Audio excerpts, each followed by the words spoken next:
Okay, so like I said, I might have a few videos to do today. I think I wanted to do some things for my business, but I think today I'm just going, because like so many things have came to my mind throughout the course of the day while I was meditating, and also conversing with other people. This is some things I gotta get out of my system. I had said that, like, while I was blocked on Facebook, I was on my Instagram, and what I'm about to say today, right now, is what I said on my Instagram a few weeks ago. um One thing: stop trying to wake these women up. For the sisters out there doing work with in the midst of this so-called gender war, if women are not awakened to who the collective of men truly are, she is choosing to remain asleep. She is choosing to not see it, because the truth of the matter, she sees how other women who speak the truth about men, she sees how angry they are. Maybe even some are depressed, especially if they've had such a deep love and affection for men, and then were found out later on that that was not going to be returned. That disappointment can leave you sad. You know what I'm saying? So if she sees these women are lonely, especially if she feels being alone, she don't want to be like them. If she sees that they're angry and she's like, I just want to be happy, she's not going to want to be like them.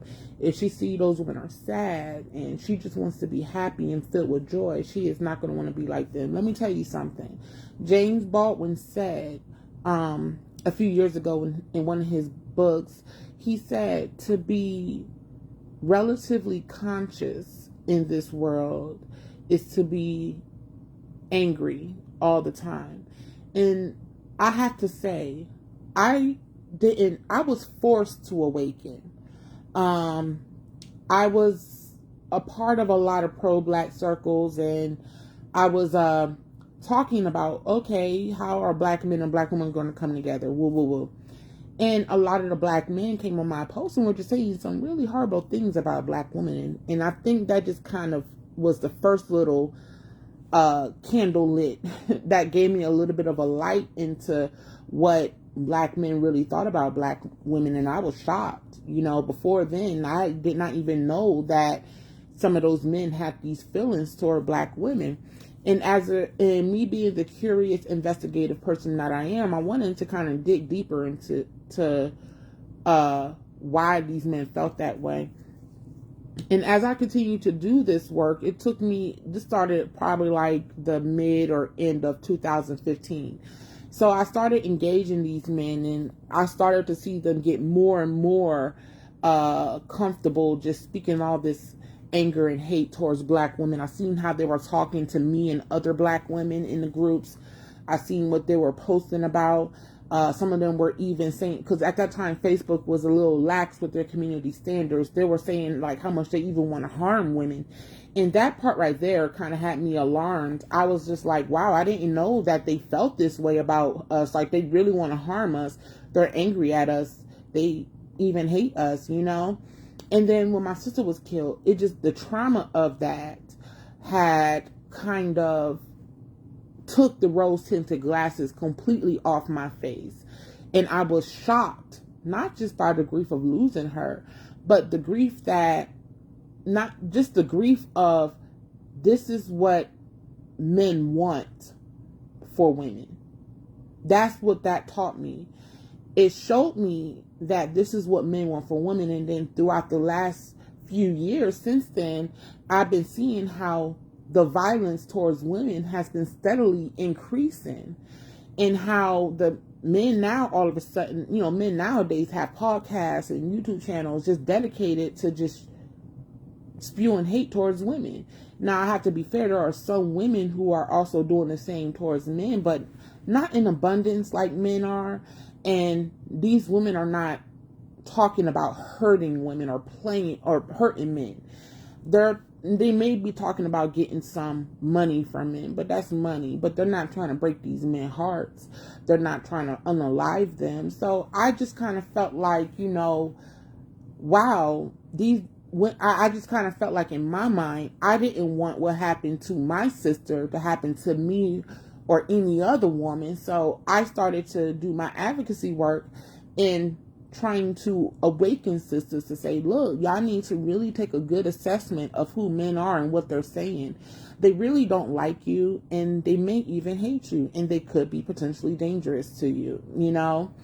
So that's what I've been doing for the last few years. And it's just like, I'm not the only one doing that work. It's all over social media. There are plenty of sisters who have the same message that I've had. Some of them, you know, don't speak too much about it anymore. Just like I'm gonna stop speaking about it so much.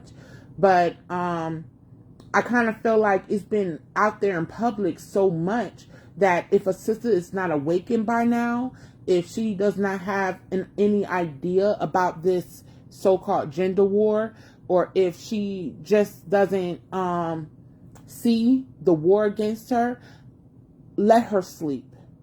Let her stay comfortable in her oppression, even though I kind of feel like everybody will get, eventually, every woman will probably get the same wake-up call that I've gotten. But like I said, when they see these woke sisters, they see how angry we are about the injustice against us, and they don't want to be angry. They see how sad we are about losing sisters to this war, and they don't want to be sad. They see how lonely we are because we choose to be single and celibate, and they don't want to be single and celibate. So they're choosing to stay asleep and keep those rose-tinted glasses on so they don't have to deal with the issues that come with being woke in this world. And I'm not taking it personal. Every woman has the right to define for herself what's best for her, especially her mental and emotional well-being. Because I will say this, since I'm like really vocal on Facebook, I've been attacked in ways that I didn't even know was possible. You know what I'm saying? And I've taken spiritual and psychological beatings because of the type of work that I do. And I really don't fault no sister for not wanting to go through what I've gone through. You know what I'm saying? But I'm woke now, and once you're woke, one thing you know is it's hard to go back to sleep. Once you're woke, it's hard. When I mean woke, going back to sleep, I mean that in a metaphorical sense.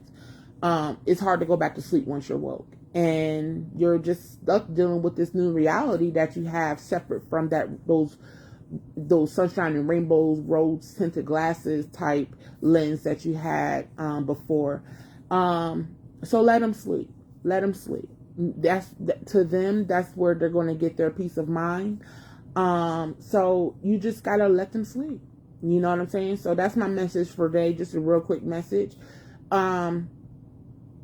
If they're not woke by now, let them sleep. And if they see the issues and they don't do nothing about it, let them sleep. Let them sleep peacefully. And don't try to awaken these sisters, because all you're going to do is probably most likely waste your time and energy trying to argue with them, because at the end of the day, they want fairy tale fantasies to come true. And what I mean is they want a Prince Charming. And that's what they're looking for. So that's what their main agenda is to find Prince Charming. So let them, you know. And just pray for them that the worst of a man doesn't come out instead of the Prince Charming they think that they have, you know. Just pray for them that they don't get the worst out of the men that they're pursuing, you know. So that's my video, and I hope everybody have a good day.